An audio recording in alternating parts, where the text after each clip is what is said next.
Camera চলছে, লোকে দেখবে পশ্চিম বাংলার লোক ইয়াসিন সাহেব মেলা একজন মৌলবি বলেছে হালাল, ইয়াসিন সাহেব হারাম বলেছে। কেন হারাম? এই জন্যই হারাম, একজন পর নারী আর পর পুরুষ এক কাছে যদি হয়, তৃতীয় নম্বর যে হাজিরি দেয় তার নাম হচ্ছে শয়তান। আর কোরআনে আছে সূরা ইউসুফে একদম প্রথম পৃষ্ঠায়, ইন্নাশ শাইতানা লিল ইনসানি আদুউম মুবিন। শয়তান হচ্ছে মানুষের একদম প্রকাশ্য দুশমন। দুশমনিটা বলে দিই, মেলায় 10টা ছেলে ঘুরছে, 50টা ছেলে ঘুরছে, 50টা যুবতী বিটি ছেলে ঘুরছে, শয়তান 5টা ছেলেকে বললে দে চালিয়ে দে, এরকম করে মেরে দিয়ে পালিয়ে গেল। কথাটা বুঝতে পেরেছেন না পারেননি? আর আমাদের সমাজে একটা ভাষা আছে, হাসি তো ফাঁসি। সে মেয়ে যদি হেসে দিল, ফেসে গেল।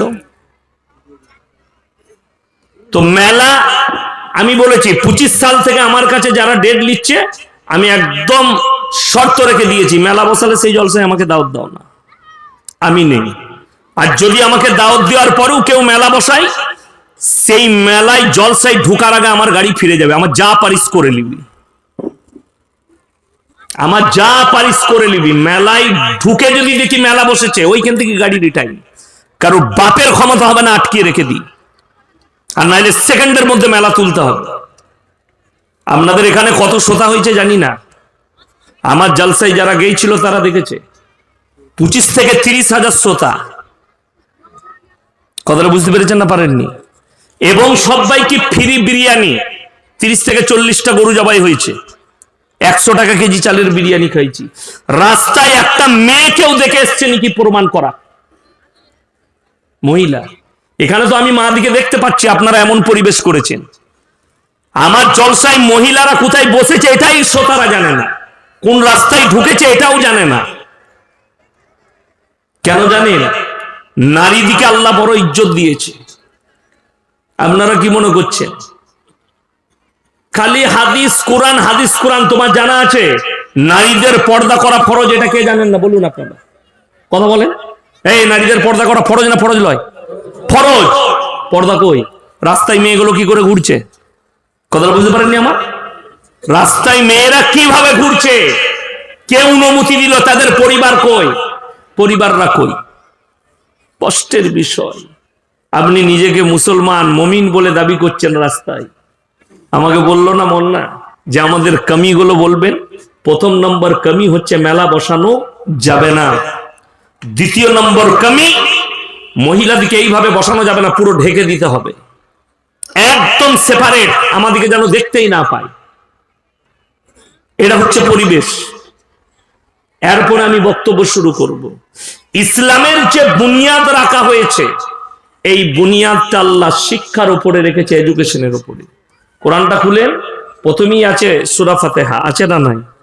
দ্বিতীয় নম্বরে আছে সূরা বাকারা, তৃতীয় নম্বরে আছে সূরা আল ইমরান, চতুর্থ নম্বরে আছে সূরা নিসা, পঞ্চম নম্বরে আছে সূরা মাইদা। পরপর গচ্ছিত করা আছে, সাজানো আছে কোরআনটা। কিন্তু পৃথিবীর বুকে প্রথম আয়াত যেটা আমার আল্লাহ পাঠিয়েছেন, ওটা হচ্ছে ইকরা বিসমি রাব্বিকাল্লাযী খালাক। হে নবী, পড়ো। শিক্ষার উপরে, এডুকেশনের উপরে। আপনারা অবাক হবেন, আজকে মুসলমান যদি মনে করেন শিক্ষার কি প্রয়োজন, এই মাদ্রাসার কি প্রয়োজন, এরপরে আমি আলোচনা করব। যারা মনে করছেন মাদ্রাসার প্রয়োজন নাই, স্কুল কলেজে ভরে দাও। একবারও এইখানে যতগুলো বক্তা বয়ান করলে, একবারও কোনো বক্তা বলে গেল যে স্কুলগুলো ভেঙে গুঁড়িয়ে শুধু মাদ্রাসা কর বলেছে? বলেনি। কেন? শিক্ষার প্রয়োজন আছে, এডুকেশনে। পৃথিবীর ইতিহাস খুলুন, ইসলামের নয়, যারা শিক্ষিত জ্ঞানী আছেন তাদেরকে অনুরোধ করছি, পৃথিবীর ইতিহাস খুলে দেখেন। পৃথিবীর প্রথম সভ্যতার নাম হচ্ছে মিশরের মুসলিম সভ্যতা। জোরে বলুন সুবহানাল্লাহ। এটা হচ্ছে পৃথিবীর সভ্যতার কথা বললাম, এবং পৃথিবীর ইতিহাস বললাম, এটা ইসলামের ইতিহাস বলি। চলো, আজকে সভ্যতা আপনার কাছ থেকে কোথায় দূরে সরে গেল? তার কারণ কি? অনেকগুলো কারণ আছে। এক নম্বর, আপনি মনে করেছেন দ্বীনি শিক্ষা অর্জন করা মানে মৌলবি হতে হবে, হাফেজ হতে হবে, কারি হতে হবে। কে বলল আপনাকে? দ্বীনি শিক্ষা অতটা ফরজ যতটা করলে তুমি হারাম হালাল চিনতে পারবে, দ্বীন আর বাতিল চিনতে পারবে, শিরক আর বিদআত চিনতে পারবে। বেঈমান কাফেররা তোমার উপরে যে জাল ফেলেছে ওই জালটা যেন তুমি বুঝতে পারো, যে আমাদের উপরে জাল ছোড়া হয়েছে আমরা বুঝতেই পারিনি, আমি তো পাপ করছি। হারামখোরের আওলাদরা, ইহুদি নাসারা, বেঈমান কাফেররা পাপের নামটা পাল্টিয়ে ফেলেছে। অর্থাৎ তোমার বোঝার ক্ষমতা নাই যে এটা কোন ধরনের পাপ। আপনি এটাকে সিম্পল ভাবে আদায় করছেন আর মনে করছেন এটা পাপ হয় না, অথচ বড় পাপ করছেন আপনি, বড় ধরনের পাপে লিপ্ত হচ্ছেন। অথচ আমাদের যুবকরা আমরা বুঝি না। মুসলমান হারাম হালাল কি বুঝেছে বলে দিই। আমাদের বর্ধমানে আমার বাড়ির কাছে অনেকগুলো বালির ঘাট আছে, দামোদর নদের বালি, কলকাতায় বেশি ডিমান্ড। ওই বালির ঘাটগুলো আমার বাড়ির কাছে। তো অনেক ছেলে লরি চালায়, ট্রাক চালায়, মুসলমানদের দুটো ছেলে লরি চালায়, হোটেলে দাঁড়িয়েছে হাই রোডের সাইডে। হোটেলে ঢুকিয়ে বললে এক বোতল মদ দে, মদ খেয়ে নিলে। এরপর বলছে ভাই মুরগির মাংস আর রুটি নিয়ে আয়। তো হোটেলের কর্মচারী বেচারা মুরগির মাংস আর রুটি এনেছে। তখন জিজ্ঞেস করছে, বলছে মুরগিটা জবাই না কাটাবে? আমরা হারামখোরকে জুতো করে মার। আচ্ছা, যে মদ খেলো তার আর ওটা জিজ্ঞেস করে লাভ আছে? কথা বলে না।